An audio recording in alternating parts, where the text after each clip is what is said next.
En lep nepremičninski pozdrav. Danes smo pa že v drugem delu nepremičninskega popotovanja.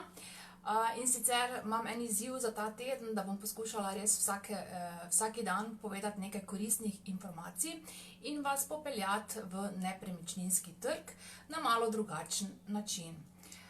Včeraj smo imeli temo, kakšne stroške nosi kupec in seveda kakšne stroške nosi prodajalec pri prodaji nepremičnine. Danes sem se pa odločila, da bomo imeli temo, na kaj paziti, če ste vi najemnik nepremičnine in na kaj paziti, če ste lastnik nepremičnine. Zdaj, večina vas verjetno ta videoposnetek gleda v ponovitvi, zato bom zelo vesela in zelo hvaležna, če mi od spodaj napišete, ali gledate torej v živo, ali pa spodaj napišete posnetek. Pa gremo kar na temo. Torej, bom prvo se dotaknila kot lastnik nepremičnine.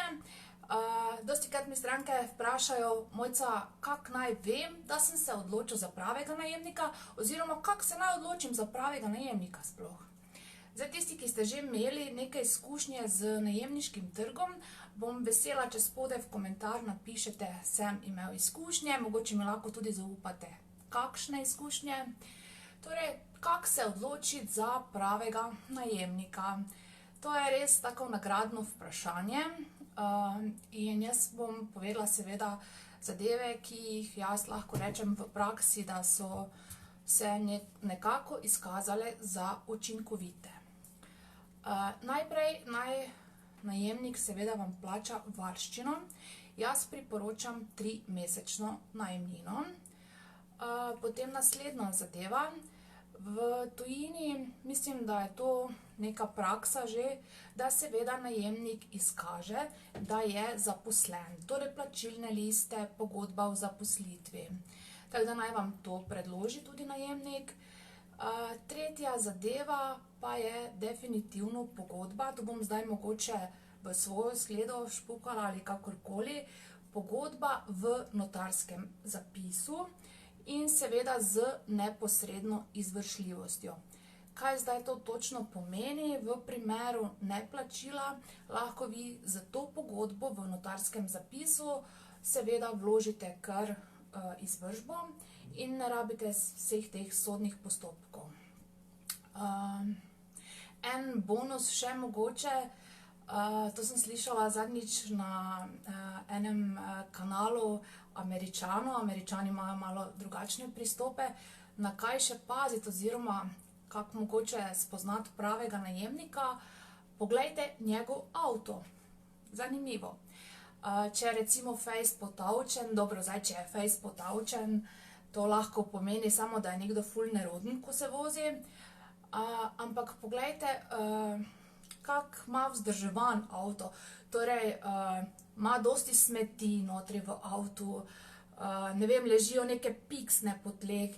Potem boste verjetno, pač kak ima zanemarjen avto, boste verjetno ugotovili, kako približno bo on verjetno ravnal z vašo nepremičnino. To je samo taki kratki namig. Pa gremo zdaj v primeru, če ste vi najemnik. Prva zadeva, ki jo jaz vsakemu najemniku rečem: prvo preglejte stroške.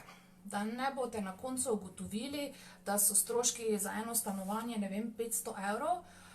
Naj vam najemodajalec predloži, ne vem, položnice za zadnje 3 mesece.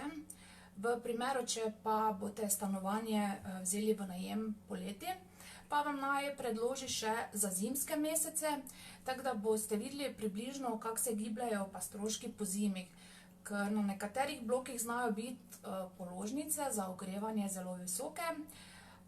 Rezervni sklad plačuje lastnik, pazite. Imate pa še eno zadevo, in sicer nadomestilo za stavbno zemljišče. Nadomestilo za stavbno zemljišče večinoma ljudje ne vejo, da plačuje najemnik. Ne za najemnik dobesedno, ampak plačuje uporabnik nepremičnine. V praksi bom rekla, da 90% najemnikov me kliče: zakaj sem pa jaz zdaj dobil položnico za stavbno zemljišče. Teda jim v bistvu na ta način potem tudi razložim, zakon točno piše uporabnik nepremičnine. Teda ta strošek še je seveda vaš. Druga zadeva, parkiranje.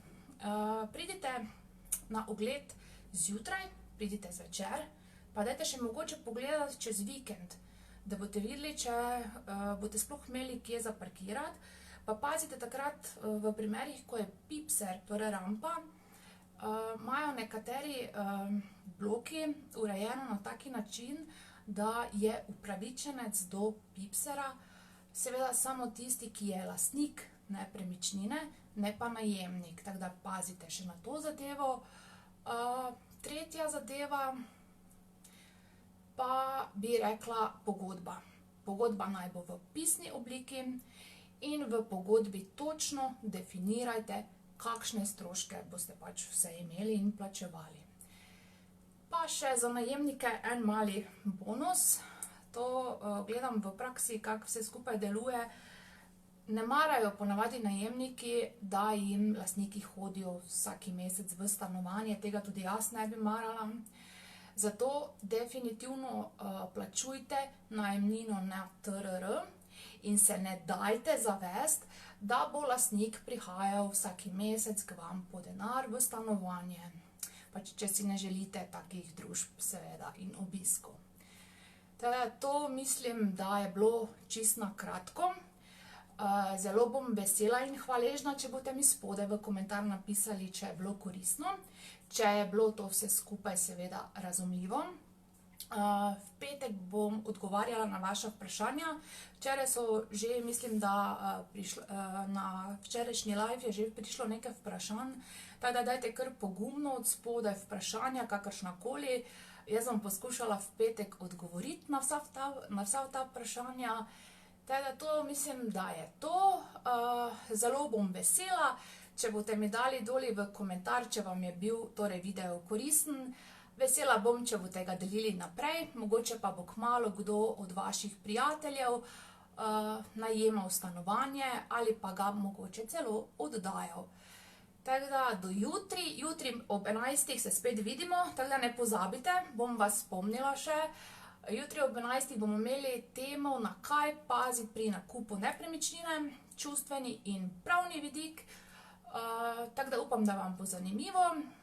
Danes vam želim en res lep dan, zunaj sneži, tako da vi si naredite kar se da lepo.